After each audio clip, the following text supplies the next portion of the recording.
আন্দোলন বোমা গুলি গ্ৰেনেডৰ ধোঁৱাৰে যিখন অসমৰ আকাশ কলীয়া মেঘে ঢাকি থৈছিলে সেই আকাশখন আজি কলীয়া মেঘ আঁতৰি সূৰুজৰ নতুন কিৰণেৰে আজি আমাৰ জাতিটোৰ জীৱনলৈ এক নতুন আলোক কঢ়িয়াই আনিছে।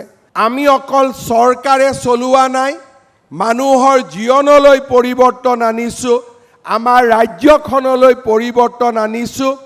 আজি আমাৰ ৰাজ্যখনক ভাৰতৰ ভিতৰতে এখন অৰ্থনৈতিক উন্নয়নৰ জীৱন্ত কেন্দ্ৰ হিচাপে আমি নিৰ্মাণ কৰিছো।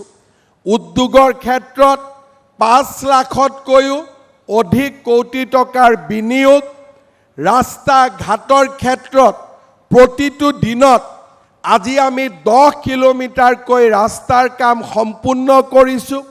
24খনতকৈ বেছি মেডিকেল কলেজ নিৰ্মাণ কৰিছোঁ।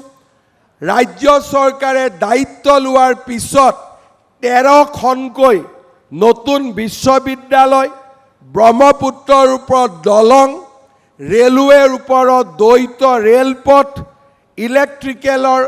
ইলেক্ট্ৰিক্সৰ জৰিয়তে ৰেল আৰু আসাম পেট্ৰকেমিকেলছৰ দৰে বহুত নতুন নতুন উদ্যোগেৰে সৈতে আজি আমাৰ ৰাজ্যখনক আমি এখন জীৱন্ত আৰু প্ৰাণৱন্ত ৰাজ্যলৈ ৰূপান্তৰ কৰিলোঁ।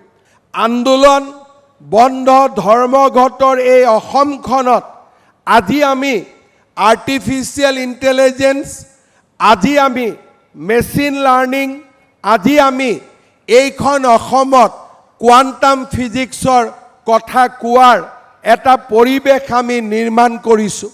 ৰাজ্যৰ